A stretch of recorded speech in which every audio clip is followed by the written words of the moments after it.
Hello everyone, कैसे हैं आप सभी। तो ये जो हमारी क्लास सेवेंथ की हिस्ट्री चल रही है उसका चैप्टर नंबर 7 हम कर रहे थे।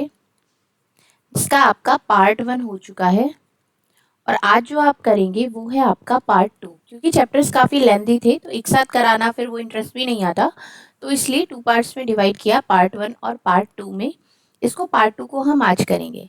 आपके जो चैप्टर का नाम है वो है रीजनल कल्चर्स। अब इसमें क्या है, इसमें आप अलग अलग जगह की जितनी भी लैंग्वेजेस होती हैं उनसे ही तो आप पता करते हैं कि भाई अगर कोई इंसान बंगाल में रहता है तो वो बंगाली लैंग्वेज बोलता है, या कोई उड़ीसा में रहता है या कोई केरल में रहता है, तो मतलब अलग अलग जगह की अलग अलग लैंग्वेज से आप लोगों को आइडेंटिफाई करते हैं, जो लोग वो बोली बोलते हैं उससे। ठीक है। तो आज जो हम करेंगे वो क्लोजर लुक देखेंगे बंगाल का।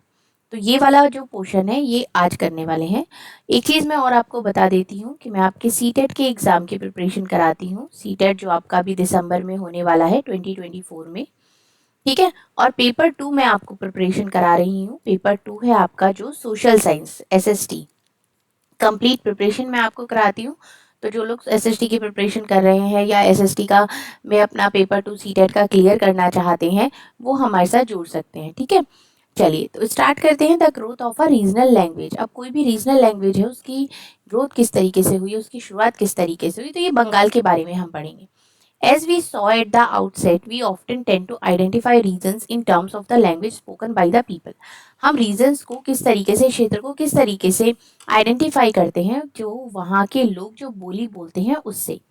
So we assume that the people in Bengal always spoke Bengali. अगर जो बंगाल के लोग हैं वो हमेशा बंगाली लैंग्वेज बोलेंगे। However, what is interesting is that while Bengali is now recognized as a language derived from Sanskrit, अब ये जो बंगाली है ये कहाँ से ली गई है, ये आपका संस्कृत से ली गई। Early Sanskrit text mid first millennium BCE में suggest that the people of Bengal did not speak Sanskritic languages.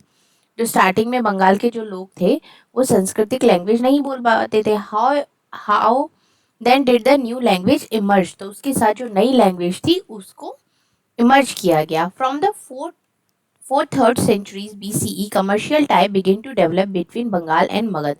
जो कमर्शियली जो व्यापार होने लगा एक तरीके से वो आपका होने लगा बंगाल में, और दूसरा आपका हो गया मगध में। ठीक है, इन दोनों के बीच में व्यापार होने लगा, which may have led to the growing influence of Sanskrit. तो उसके साथ साथ क्या हुआ, लोगों के ऊपर संस्कृत का प्रभाव पड़ा। ड्यूरिंग द फोर्थ सेंचुरी, अगर हम फोर्थ सेंचुरी की बात करते हैं, the Gupta rule establish political control over north Bengal. तो जहाँ जो गुप्ता साम्राज्य था उसने क्या किया, नॉर्थ बंगाल के ऊपर अपना पॉलिटिकली कंट्रोल कर दिया। बिगिन टू सेटल ब्राह्मण इन दिस एरिया, और उसने जो जिस एरिया पे अपना पॉलिटिकल कंट्रोल किया था उसमें उसने किसको स्टैब्लिश करना शुरू कर दिया, उस एरिया में ब्राह्मणों को सेटल कर दिया।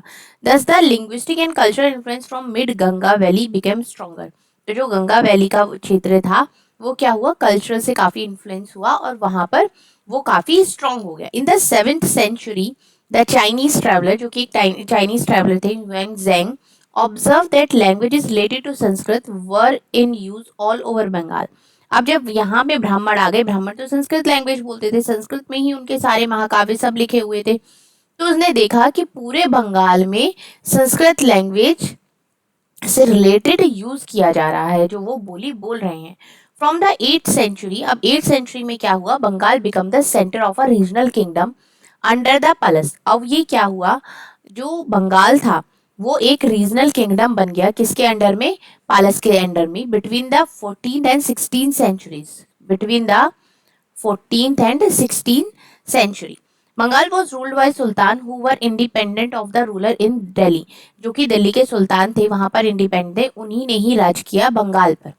इन 1586, 1586 में जब अकबर ने बंगाल पर राज किया, it form the nucleus of the Bengal suba, while Persian was the language of administration. तो उस टाइम पे जो एडमिनिस्ट्रेशन का जो काम होता था उसमें कौन सी लैंग्वेज यूज करी जाती थी, उसमें पर्शियन लैंग्वेज यूज करी जाती थी। Bengali developed as a regional language, और बंगाली किस तरीके से डेवलप हुई, एक क्षेत्रीय भाषा के रूप में डेवलप हुई। In fact by the 15th century with Bengali group of dialects came to be united by a common literary language based on the spoken language of the western part of the region. Bengal के western part में जो language बोली जाती थी उसके base पर common literary language came to be united. मतलब क्या हुआ, जितना भी बंगाली ग्रुप था जो उस टाइम पर आपका वेस्टर्न पार्ट में लैंग्वेज बोली जाती थी, उन सब ने इकट्ठे होके वही लैंग्वेज को बेस बनाकर बोलना शुरू कर दिया, और जिसको क्या कहा गया, उसको वेस्ट बंगाल कहा गया। दस although Bengali is right from Sanskrit, जैसे कि बंगाली संस्कृत से ली गई है, it pass through several stages of evaluation. ये क्या है, डिफरेंट डिफरेंट स्टेजेस से निकली है। Also a wide range of non Sanskrit word, जिसमें कि बहुत सारे नॉन संस्कृत वर्ड्स हैं, drive from a variety of sources including tribal languages. और वो कहाँ से लिए गए हैं, वो बहुत सारे जो संस्कृत वर्ड्स नहीं है वो आपके ट्राइबल लैंग्वेज हो गए, आपके पर्शियन हो गए, यूरोपियन लैंग्वेजेस हो गए, ये मॉडर्न बंगाली का पार्ट है। ठीक है। अर्ली बंगाली लिटरेचर में be divided into two categories. जो अर्ली बंगाली लिटरेचर थी वो टू कैटेगरीज में डिवाइडेड थी, one independent to Sanskrit and other independent of it. एक तो थी जो संस्कृत से काफी ली गई थी और दूसरी इंडिपेंडेंट थी। The first include translation of the Sanskrit epic. जो पहली लैंग्वेज थी उसमें संस्कृत के जितने भी एपिक्स हैं उनकी ट्रांसलेशन से लिखा गया था, जैसे कि आपका आ जाता है मंगला काव्यास, लिटरली ऑस्पिशियस पोएम है जो कि आपकी जितने भी लोकल देवी देवता होते हैं उनके बारे में, एंड द भक्ति लिटरेचर है सच एज द बायोग्राफिक्स ऑफ चैतन्य देवा and the leader of Vaishnava भक्ति मूवमेंट, जो कि आप चैप्टर 6 में पढ़ चुके हैं। तो इन सारी चीजों का एक तरीके से ट्रांसलेशन है। अब मायामती, गोपी चंद्रा एंड धर्म Thakur, the Nath's were ascites who engage in a variety of yogic practices, जो कि सॉन्ग है आपका। ये आप यहाँ पर, ये एक जो धर्मा ठाकुर थे ये एक बहुत ही पॉपुलर रीजन डेटी थे, often worship in the form of the stone और a piece of a wood. जिनकी जो पूजा की जाती थी वो एक पत्थर के रूप में करी जाती थी या फिर एक लकड़ी के टुकड़े के रूप में उनकी पूजा करी जाती थी। ठीक है। अब अगर हम यहाँ देख लेते हैं, क्वीन थी मैमावती, अ क्वीन इनकरेज्ड हर सन, उनका बेटा था ये Gopi Chandra, to adopt the path of asceticism in the face of variety of obstacles. मतलब इन्होंने उसको एक तरीके से जो एक आपका भगवान की प्राप्ति के लिए जो एक पाथ होता है उसको अडॉप्ट करने के लिए उन्होंने उसको कहा। आगे देखते हैं, the text belonging to the first category are easier to date as several manuscripts have been found indicating that they were composed between the late 15th and mid 18th centuries. अगर हम बात करते हैं जो कि फर्स्ट कैटेगरी से जो belong करती हैं उनकी जो डेट्स हैं उनको पता लगाना काफ़ी ईजियर रहा है, क्योंकि कुछ जो मैन्युस्क्रिप्ट्स हैं वो मिली हैं जो कि कंपोज करी गई हैं 15th and mid 18th century के बीच में। Those belonging to the second category, जो कि सेकेंड कैटेगरी से बिलोंग करती हैं, circulated orally and can not be precise dated. मतलब वो ओरली ही सर्कुलेट हुई, उनकी एक पर्टिकुलर कोई डेट नहीं मिल सकती। They were particularly popular in eastern Bengal, और ये कहाँ पर पॉपुलर थी, ईस्टर्न बंगाल में पॉपुलर थी, वेयर द इन्फ्लुएंस ऑफ ब्राह्मणा वर रिलेटिवली वीक, जहाँ पर जो ब्राह्मणों का इन्फ्लुएंस था वो कम था। अब अगर हम आगे देखते हैं तो वहाँ यहाँ पर आपका आता है पीर एंड टेम्पल्स। ये क्या है, फ्रॉम द 16th सेंचुरी, अगर हम 16वीं शताब्दी की बात करते हैं, people begin to migrate in large number from the less fertile western Bengal to the forested and marshy areas of southern eastern Bengal. मतलब उस टाइम पर लोगों ने जाना शुरू कर दिया जहाँ पर लेस एक तरीके से कम फर्टाइल एरिया था बंगाल में, वेस्टर्न बंगाल में, उन लोगों ने साउथर्न ईस्टर्न बंगाल की तरफ जाना शुरू कर दिया जहाँ पर फॉरेस्टेड एरिया था और जहाँ पर वो अपनी फसल और ये एग्रीकल्चर काफी अच्छे से कर सकते थे। एज दे मूव्ड ईस्टवर्ड, जैसे कि उन्होंने ईस्ट की तरफ मूव करना शुरू किया, दे क्लियर्ड फॉरेस्ट, उन्होंने जंगलों को क्लियर करना शुरू किया, brought the land under rice cultivation, और चावल की खेती के लिए उन्होंने जमीन तैयार करनी शुरू करी। Gradually local communities of fisher folk and shifting cultivators often tribals merged with the new communities of peasant, और जितने भी ये मछली पकड़ने वाले हो गए या शिफ्टिंग कल्टीवेटर्स जो हो गए या ट्राइबल्स हो गए, इन सब ने एक साथ मिलकर ये क्या बन गए सारे, ये सब के सब किसान बन गए। ठीक है। अब आगे देखते हैं, this considered with the establishment of Mughal control over Bengal with their capital in the heart of eastern delta in Dhaka.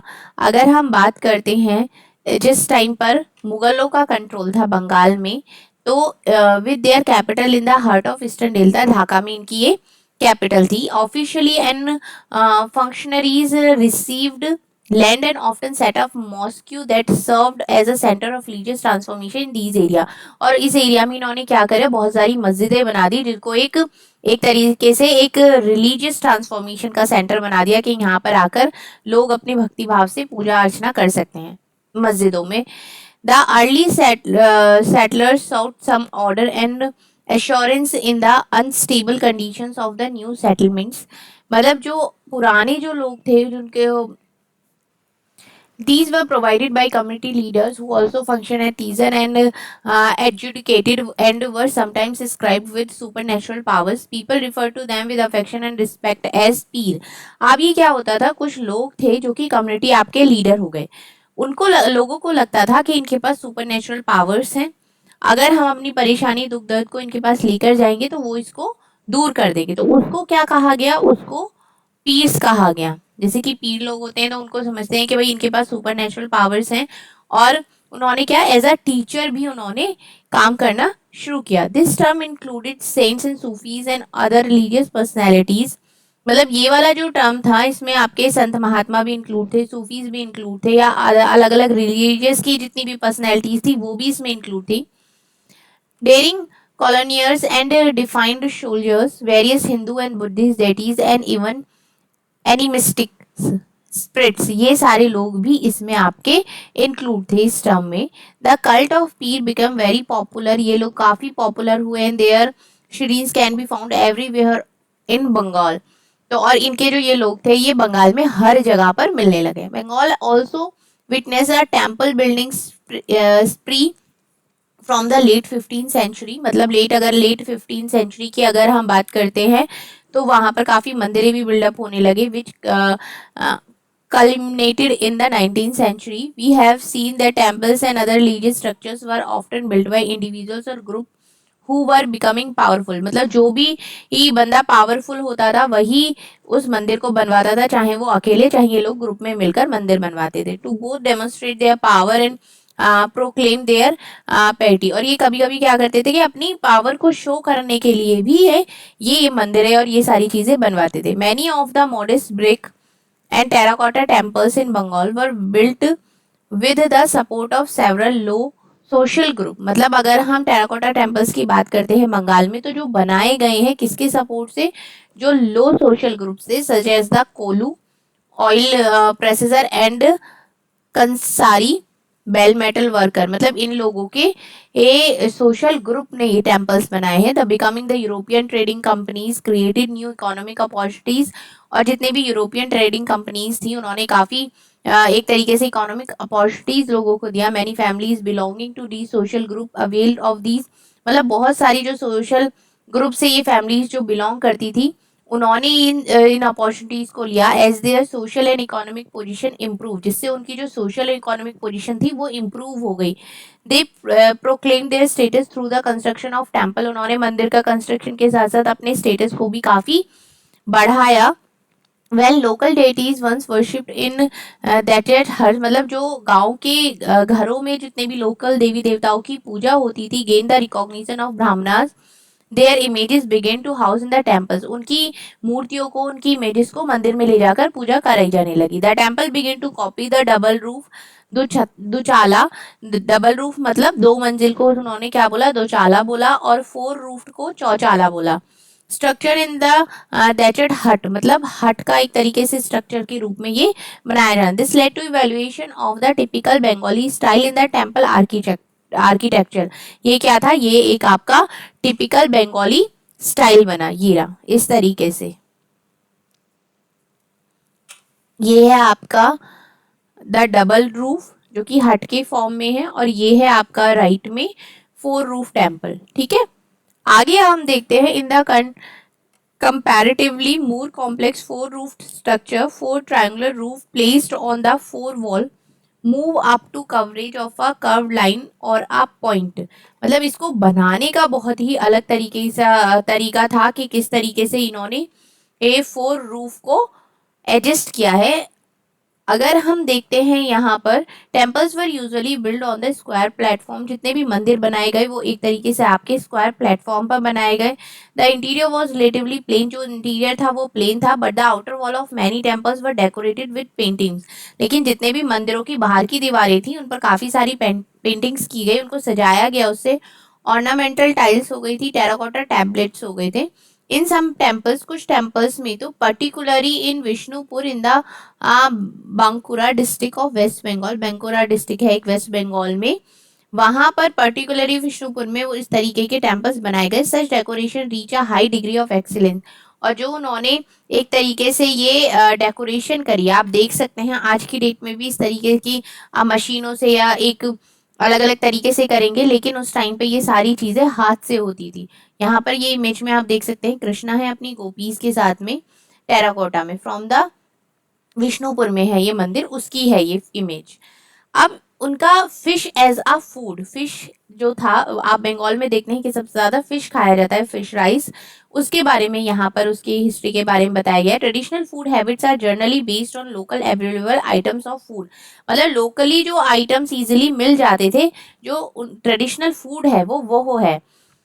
Bengal in a riverine plain which produce plenty of rice and fish, Bengal जो है वो आपका नदी किनारे है आपका, तो उससे आपको क्या, उससे लगता है कि जितनी भी वहाँ पे फिश है, राइस है, वो बहुत ज़्यादा होता है, क्योंकि चावल के लिए भी सबसे ज़्यादा आपको पानी की ज़रूरत होती है, इसलिए understandable these two items figure prominently in the menu of even poor Bengali.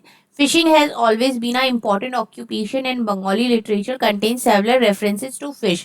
मतलब अगर आप बंगाल की बात करते हैं तो वहाँ पर फिश का ही व्यापार होता है, एक तरीके से फिश का ही लोग अलग अलग जगह पर अलग अलग चीज़ें आपको फिश की ही मिलेंगी। What is more terracotta plaques on the wall of temple and viharas, Buddhist जितनी भी monasteries हैं वहाँ पर depict scene of fish being dressed and taken to market in the basket, वहाँ पे फिश को अच्छी तरीके से ड्रेसअप करा के फिर उसको मार्केट में लेके जाते हैं। ये आप वहाँ के जितने भी बुद्धिस्ट मोनेस्ट्रीज हैं या फिर टेम्पल्स की जो वॉल है वहाँ पर आप देख सकते हैं। Brahmanas were not allowed to eat non vegetarian food, जैसे कि ब्राह्मणों को अलाउ नहीं होता कि वो नॉन वेजिटेरियन फूड खा लें, लेकिन वहाँ पर फिश की इतनी ज़्यादा पॉपुलैरिटी है तो लोकल डाइट में वहाँ पर उनको रिलैक्सेशन है कि कुछ तरीके की फिश वहाँ पर वो बंगाल में ब्राह्मण जो है वो खा सकते हैं। अब एक वरीह धर्मा में पुराना में अगर कहा गया है 13 सेंचुरी में, संस्कृत में जो लिखी गई है बंगाल में, उसमें परमिट है कि कुछ जो लोकल ब्राह्मण है वो कुछ वैरायटी ऑफ फिशेस को खा सकते हैं। तो ये जो आपका चैप्टर है ये यहाँ पर कंप्लीट होता है, ये मैचिंग आप देख सकते हैं। अगर मैं आपको बता दूं तो जिस तरीके से ऐसी मैचिंग है ना, ये मेनली हर चैप्टर में है, किसी चैप्टर में है किसी चैप्टर में नहीं है, लेकिन जिस जिस चैप्टर में है वो आपकी बहुत इंपॉर्टेंट हो जाती हैं। जब मैं आपको रिवीजन कराऊंगी उस टाइम पे मैं आपकी सारी चीज़ें कवर कराऊंगी, डोंट वरी, ऐसा नहीं है कि मैं कराऊंगी नहीं या अभी नहीं करा रही हूँ, अभी सिर्फ मैं आपको चैप्टर को इसलिए पढ़ा रही हूँ कि जब आप रिवीजन करेंगे तब आपको चीज़ें बहुत अच्छी तरीके से क्लियर होती चलेंगी। और रिवीजन में भी बहुत ज़्यादा टाइम नहीं है, नवंबर स्टार्टिंग से हम अपना रिवीजन स्टार्ट कर देंगे। तो अगर आप सीटेट के लिए प्रिपेयर कर रहे हैं और वीडियो अच्छी लगी है तो वीडियो को लाइक भी करें, शेयर भी करें और चैनल को सब्सक्राइब भी करें, कि जो लोग सीटेट की तैयारी कर रहे हैं वो हमारे